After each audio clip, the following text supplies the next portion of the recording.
So here is what my moringa looks like right now, as you can see. If you remember, when I showed you, I thought that this moringa here is dead, as well as the other moringas all around my yard. But as you can see, take a good look at it right now. You can see we've been harvesting some leaves from it. I've been cooking some moringa dish, and as you can see, it's still putting out some very good healthy leaves. And today I'll be giving an update of my moringa seedlings, which I showed earlier, and we will be doing some maintenance on it. And I thought I'd show you this moringa, what it looks like right now. When I showed you, I thought that I had lost it along with other moringa that are on the other side of my garden, but as you can see, it's really doing very well. And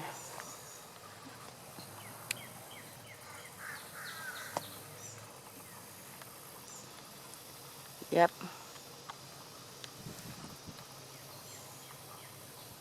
so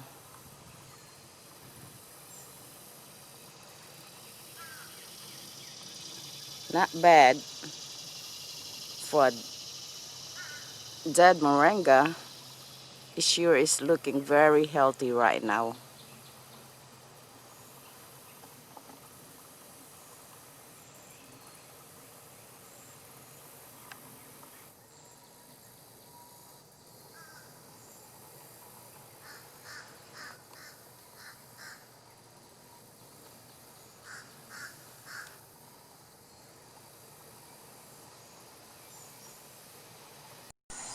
Here's an update of my trampoline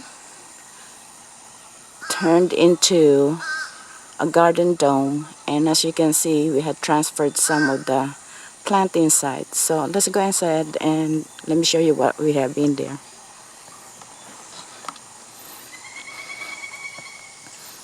And as you can see, what we did is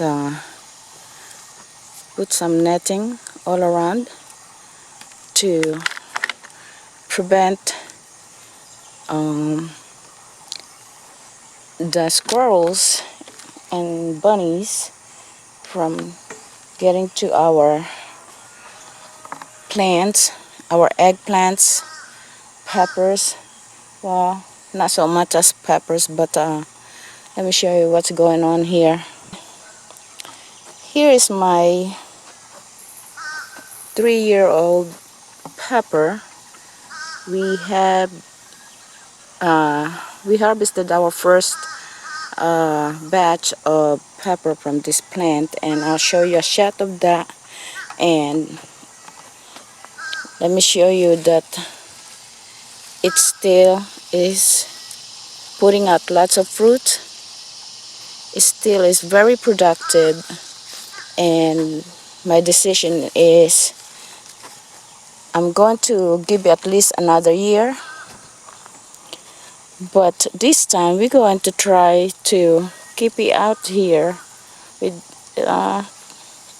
have some kind of a wind breaker around this dome to prevent it from extreme temperature, and to experiment how well it can take the winter outdoor with minimal shelter from the cold temperature.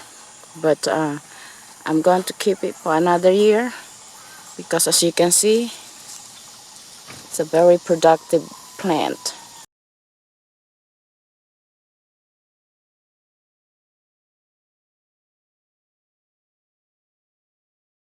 So in this pot, as you can see, we have a volunteer turmeric. What happens is when we harvest turmeric, pieces of it are left behind the soil, and therefore, as you can see, we have turmeric growing here along with the big gem, which as you can see still have fruits, and jalapeno. So in this pot I planted jalapeno and big gem, but I also have a volunteer turmeric plants right there. So this is what's going on inside this dome. And right here in the middle, if you remember, I showed you some moringa seedlings, and here they are. These two will be, this moringa will be overwintered in a greenhouse as well. And this will be planted next year. And as you can see, they are all doing well.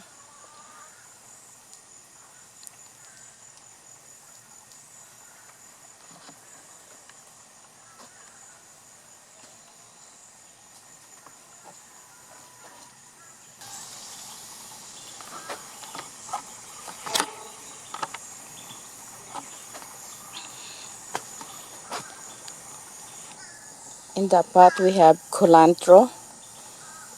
This is an herb very similar to the flavor of cilantro, but I would say at least twice stronger than the flavor of cilantro. And here is another plant which a friend has given me, and as you can see, it's loaded with peppers as well, and it's ready for harvesting again. We did harvested some of this already, and lots of pepper left in there. I believe, again, I'll give you the name of this pepper. Most of you, I'm sure, can recognize from the color and the shape of the fruit. This is a very, very hot pepper, and I believe in Jamaica, this is one of their favorite pepper. They make a jerk seasoning, and this is the one among the spice that they season it with. And here I have, I'm backing up so I could give you a better shot of it. 1, 2, 3, 4, 5, 6, 7. I have 7 pots of papaya here. Unfortunately, the ones I planted last year did not make it, but from the look of it, I'm still not giving up, because I believe I can grow this papaya here, if I give it a good shelter for the winter, which we are planning to keep this in the greenhouse and then plant it directly to the ground next year. So that's my papaya. And here, this is parsley gone into seed, and I will allow that to continue on maturing so that next year I will have seeds from this plant here. Another culantro plant right there. As you can see, it's got lots of seed as well, and I will allow that to go into seed just like this one here. These are my culantro plants, which I pretty much mixed this culantro here with that's a culantro, which I already showed you. This type of pepper. Now this pepper is my 3-year-old pepper. I'm going back to give you an idea of what this pepper is for, what I normally use this for. This is the pepper I use to make my sofrito, which I use in a lot of my Spanish cooking, okay?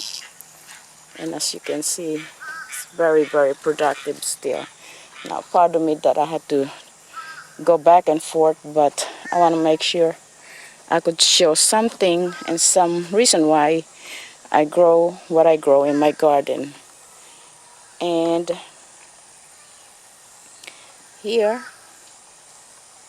another pot there with a volunteer um, yam, which we just decided to allow to continue on growing.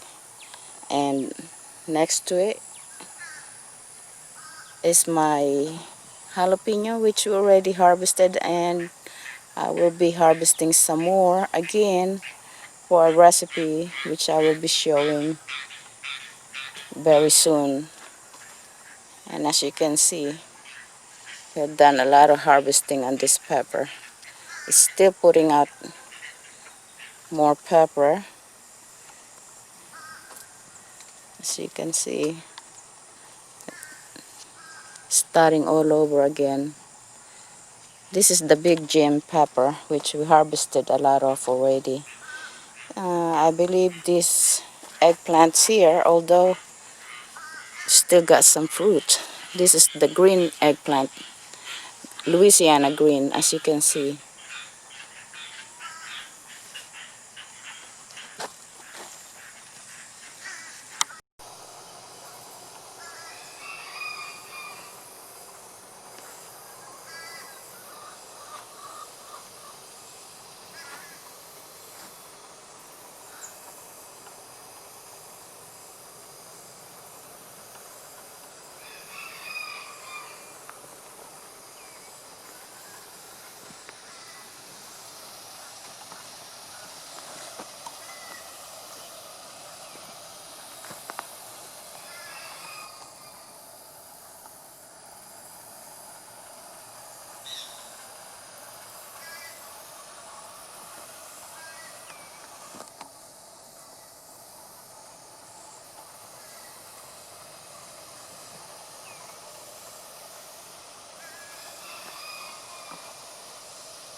Okay, so as you can see, my volunteer basil is going to seed.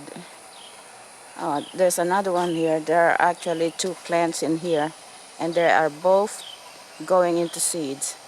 I should have enough here to harvest and make a pesto. So I'm going to allow this to continue growing the seeds until it matures, so I could spread that around again. And next year they will come back voluntarily on their own. There's actually another basil back here, which as you can see is also going into seeds, and should be able to harvest some basil here as well for my pesto. And the rest will I'll just allow it to continue growing seeds, allow them to mature so that I won't have to bother planting them next year. Meanwhile, as you can see, I have more than enough to harvest for my pesto.